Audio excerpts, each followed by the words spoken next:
ठीक है। सबसे ज़रूरी चीज़ हम पहले आज पढ़ेंगे नंबर सिस्टम के बारे में, ठीक है। और नंबर की ज़रूरत क्यों पड़ी है? दुनिया में हम कोई भी काम जो शुरुआत करते हैं ना, पहले गिनती करते हैं।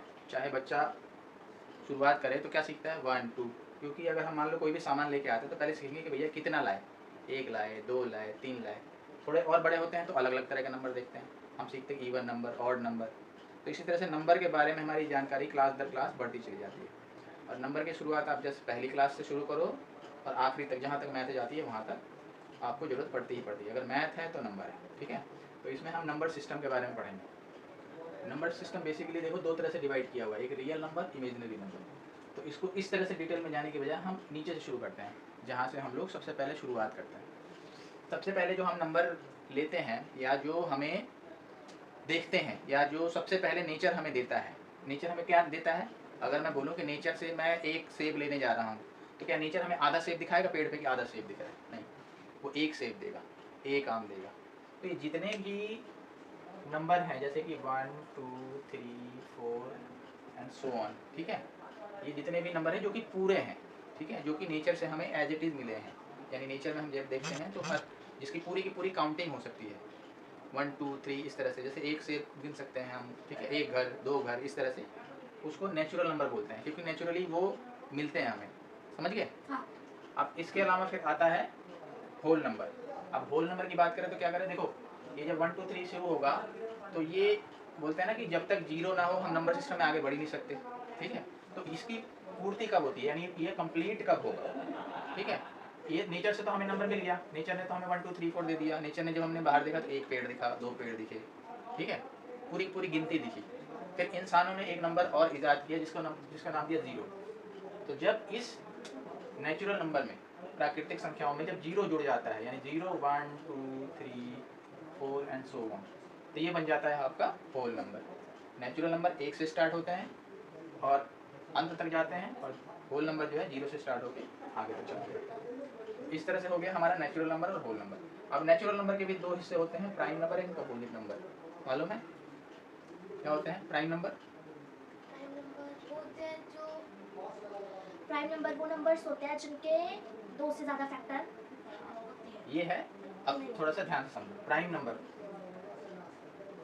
प्राइम वर्ड जो सुनते हो तो कुछ समझ में आता है? प्राइम, जैसे ये बड़ी बड़ी चीज़ों के नाम है, प्राइम मिनिस्टर, कोई बड़ा आदमी है नहीं, यानी वो मतलब एक ही होगा, उसके जैसा दूसरा नहीं होगा, यानी वो किसी चीज़ से मिलके नहीं बना होगा, मिलावटी नहीं होगा टाइप का, है ना। तो प्राइम, प्राइम मतलब या तो वो अकेला एग्जिस्ट करेगा, ठीक है, तो जिसके वो या तो सिर्फ एक से डिवाइड होगा या फिर अपने आप से डिवाइड होगा। ऐसे कौन कौन से नंबर हो सकते हैं? 2 हो सकता है, और 3 हो सकता है, 3 हो सकता है, और 5 हो सकता है, 5 हो सकता है, 7 हो सकता है, 9 नहीं होता। 9 नहीं होता। क्यों 9 क्यों नहीं हो सकता? 9 इसलिए नहीं होता क्योंकि वो 1 से डिवाइड होता है, 3 से डिवाइड होता है, 9 से भी हाँ, डिवाइड यानी होता है। एक 3 वाला मिलावट आ गया, इसलिए वो प्राइम नंबर नहीं है, ठीक है। तो यानी 1 और अपने आप से डिवाइड होने वाला प्राइम नंबर कहलाएगा। इसके अलावा आता है कंपोजिट नंबर। कंपोजिट नंबर क्या होता है? प्राइम नंबर के बिल्कुल उल्टे। प्राइम नंबर के उल्टे के नंबर मतलब जो कि जिसमें कि मिलावट हो सकती है, यानी इसके अलावा आप ले लो, ठीक है, 4 ले लो, ठीक है, 6 ले लो, 8। अब इसके फैक्टर आप बनाओगे तो क्या बनेगा? 1 2 4, ये एक एक्स्ट्रा आ गया, जो कि हम प्राइम में सीखा था कि 1 और 4, यानी ये 1 का 1 फैक्टर होगा और 4 इसका फैक्टर होगा, जबकि बीच में ये 2 भी घुस गया, तो ये क्या हो गया? ये कंपोजिट नंबर हो गया, ठीक है। तो इसी तरह से 4 6 8 10 12 ये सारे के सारे क्या हो गए? कंपोजिट नंबर, ठीक है। तो ये अब इस तरह से जो बना हुआ है, इसका मतलब क्या है कि ये नेचुरल नंबर होल नंबर का हिस्सा है, यानी ये नेचुरल नंबर होल नंबर के अंदर आते हैं और prime number composite number natural number के अंडर में आते हैं। यानी हम ये नीचे से ऊपर की तरफ बेसिक सीखते हुए चले जा रहे हैं। यानी ये होल नंबर का हमने क्या सीखा कि 0 से शुरू हो रहा था, यानी 0 हटा देंगे तो क्या हो जाएगा? ये नेचुरल नंबर, ठीक है। और इसके अंदर और हिस्से बनेंगे, वो प्राइम नंबर और कंपोजिट नंबर, क्योंकि इसके भी 2 हिस्से बन गए ना, जैसे 2 3 5 ऐसे करके ये एक हिस्सा बन गया, ये दूसरा हिस्सा बन गया, ठीक है। तो ये हो गया हमारा कंपोजिट नंबर। अब आता है इंटीजर। इंटीजर क्या होते हैं? इंटीजर वो वे संख्याएं होती है जिसमें 0 1 2 और पॉजिटिव नंबर्स के साथ नेगेटिव नंबर भी इन्वॉल्व होता है। Very good. देखो इंटीजर, अब हमें अभी तो हमने सारी चीज़ें पॉजिटिव पॉजिटिव पढ़ी, ठीक है, पॉजिटिव पॉजिटिव पढ़ी कि भाई मेरे पास 5 आम थे, 10 आम थे, ठीक है। आप किसी ने बोला कि भाई मेरे पास ऐसे आम है जो सिर्फ अपने आप से डिवाइड होता है और एक से डिवाइड होता है। अब आती है बात कि मान लो मैंने उसमें से 10 आम किसी को दे दिए, ठीक है, मेरे पास 50 आम थे, 10 मैंने उसको दे दिए। तो जब मैंने उसको दे दिए और मैंने उसको बोला कि भाई तू 5 दिन बाद मेरे को वापस कर दिए, तो उसने 10 की जगह 2 ही वापस करे, ठीक है। अब 10 मैंने उसको दिए हैं और उसने वापस मुझे 2 करे हैं, ठीक है। तो कितना बैलेंस रह गया? 8 बैलेंस रह गया।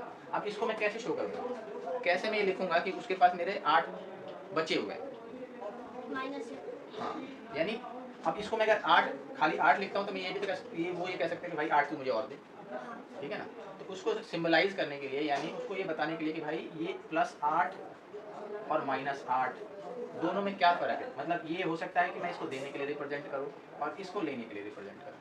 तो इस तरह से जो नंबर आते हैं जिसमें कि नेगेटिव चीज़ें भी और जुड़ जाती है, यानी माइनस वाले नंबर भी जुड़ जाते हैं, तो वो क्या कहलाते हैं? Negative numbers. इंटीजर्स। यानी क्या हो जाएंगे इंटीजर्स? 0 के बाद 1 2 3 4 1 और इधर आएंगे तो -1 -2 -3, ठीक है। ये सारे के सारे क्या आ जाएंगे? इंटीजर्स, ठीक है। इंटीजर्स के बाद आते हैं अब रैशनल नंबर। अब रैशनल नंबर क्या होते हैं? रैशनल नंबर वो नंबर्स होते हैं जिसे हम पी क्यू की फॉर्म में लिख सकते हैं और क्यू इक्वल टू नॉट 0। हाँ, ठीक है। तो रैशनल नंबर क्या हो जाएंगे? रैशनल नंबर वो नंबर हो जाएंगे जिनको हम p/q की फॉर्म में लिख सकते हैं। p/q का मतलब क्या है? p/q का मतलब है जैसे कि हम 1/2 लिखते हैं, ठीक है, 1/3 लिखते हैं, 2/5 लिखते हैं। तो ये क्या हो गया? ये हो गया आपका ऊपर वाला p, ये हो गया नीचे वाला q। लेकिन इसकी एक नेसेसरी कंडीशन क्या है कि ये q जो है वो नॉट इक्वल टू, यानी ये 0 के बराबर नहीं होना चाहिए, ठीक है। तो ये इसकी नेसेसरी कंडीशन है। तो अगर मैं बोलूँ कि क्या 1/0 रैशनल नंबर है? नहीं है, तो ये रैशनल नंबर नहीं है, ठीक है। अगर मैं बोलूँ 3 रैशनल नंबर है? हाँ, 3 रैशनल नंबर है। क्यों? क्योंकि अगर मैं 3/1 लिखता हूँ और इसको सॉल्व करता हूँ तो ये 3 आता है, ठीक है। जबकि ये कैसा हो गया? ये ऊपर वाले को मैं p बोल सकता हूँ, इसको q बोल सकता हूँ। तो इस केस में क्या है? 3 एक रैशनल नंबर है। तो जितने भी जैसे ये नंबर लिखते हैं हम 1 2 3 4 5 6, चाहे इसके अंदर नेगेटिव वाले भी हो, यहाँ तक कि 0 भी है जो है वो भी एक रैशनल नंबर है। 0 कैसे रैशनल नंबर है बताओ? क्योंकि हम 0 को 0 पर 1 लिख सकते हैं। हाँ, हम 0 को जैसे अगर हमें 0 लिखना हो तो 0 इक्वल टू क्या हो सकता है? 0/1, और 0/1 क्या बन गया? ये हो गया p, ये हो गया q। और कंडीशन सबसे नेसेसरी क्या है कि ये इक्वल टू 0 नहीं होना चाहिए। तो 1 0 के इक्वल नहीं है, तो यानी 0 को भी हम 0/1 यानी p/q के फॉर्म में लिख सकते हैं, तो वो भी एक रैशनल नंबर है, ठीक है। तो इंटीजर्स भी हमारे क्या हो गए? रैशनल नंबर के हिस्से हो गए, यानी इंटीजर्स में जितने भी नंबर्स थे वो सारे के सारे रैशनल, ठीक है। अब आ गया इर्रेशनल नंबर, ठीक है। इर्रेशनल नंबर कौन से होंगे?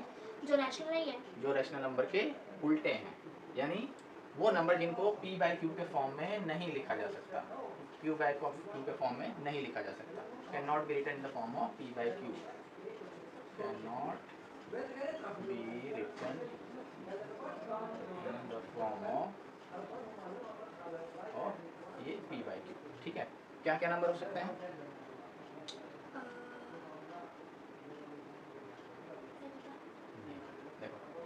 √2, ठीक है,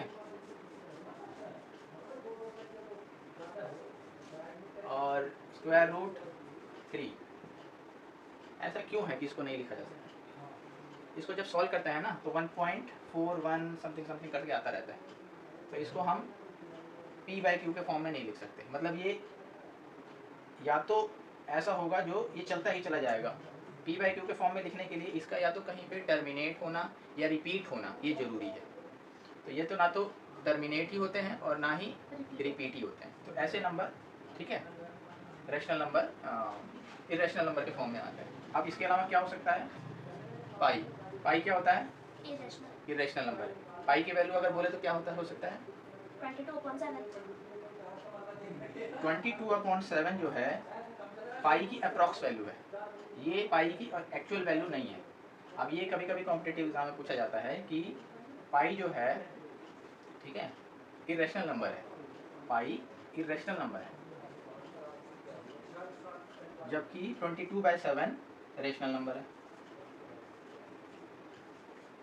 बताओ क्यों? पाई ये जो है ये पाई की एग्जैक्ट वैल्यू नहीं है, पाई की जो एग्जैक्ट वैल्यू वो पता ही नहीं है। 3.14 आगे पता नहीं क्या क्या आता रहता है, वो काफ़ी लंबे तक चलता रहता है, वो कहीं ना रुकता है, ठीक है, और ना ही कहीं रिपीट होता है।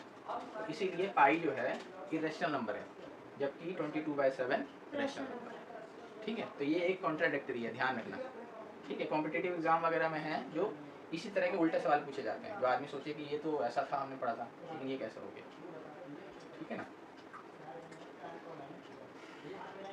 अब ये जो दोनों कैटेगरी आती है रैशनल और इरेशनल की, ये किस में आती है, ये रियल नंबर। अब रियल नंबर क्या होते हैं, एक होता है रियल, एक होता है नॉन रियल। अब रियल तो हम सब जानते हैं, जो हम देख सकते हैं, महसूस कर सकते हैं, समझ सकते हैं, ठीक है। और जैसे अगर बच्चों की भाषा में बात करें, तो ये जो हम महसूस करते हैं, ये जो नहीं महसूस करते हैं, ये भूतिया नंबर हो गए, और ये असली वाले नंबर हो गए। नॉन रियल इमेजिनरी मतलब तो भूतिया ही हो गया ना, जो इमेजिन करो, इमेजिन करते हैं, है नहीं। तो ये रियल नंबर, ये सारे के सारे कौन से हो गए, रियल नंबर की कैटेगरी में आ गए। जितनी चीज़ें हैं इनको कहीं ना कहीं से हम देख सकते हैं, महसूस कर सकते हैं। इमेजिनरी नंबर का क्या मतलब है, देखो अब इसके आगे जब हम बढ़ेंगे तो इसके आगे हमने देखा कि कुछ ऐसे नंबर मिलते हैं, जैसे कि अगर √2 की बात कर लें, या √2 नहीं, वो √4 की बात कर लेते हैं। अगर ये √4 का हम आंसर करें तो क्या आएगा, 2 आएगा। लेकिन अगर हम -√4 की बात करें तो क्या लिखेंगे, -2। अच्छा -2। अब एक और चीज़ है कि ये जो नंबर आता है, इसको अगर मैं 2 बार मल्टीप्लाई करूँ तो ये आना चाहिए, हाँ आना चाहिए। 2 × 2 4 हो जाएगा, हाँ तो ये -2 × -2 -4 होना चाहिए, हाँ, होता है, नहीं वही +4 होता है। ये तो गलत हो गया, समझे। तो इसके लिए एक नई चीज़ इंट्रोड्यूस कर गई इस समस्या को समाधान करने के लिए, और उसको इमेजिनरी नंबर की कैटेगरी में रखा गया। इमेजिनरी नंबर की कैटेगरी में एक वर्ड इंट्रोड्यूस किया गया, आयोटा। आयोटा, ठीक है। अभी फिलहाल ना नॉलेज के लिए समझ लो, ताकि आगे जब पढ़ो तो ये ना लगे कि ये पता नहीं क्या 11th में है।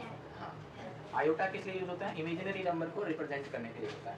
इसको याद रखने के लिए सिंपल अभी आपके लेवल का ये है कि आयोटा का स्क्वायर जो होता है वो -1 होता है, ठीक है। आयोटा का स्क्वायर -1। तो हम ये लिख सकते हैं, जैसे मान लो मुझे -4 को स्क्वायर रूट करना है, ठीक है। तो इस -4 को मैं क्या लिख सकता हूँ, 4 × -1 लिख सकता हूँ, ठीक है।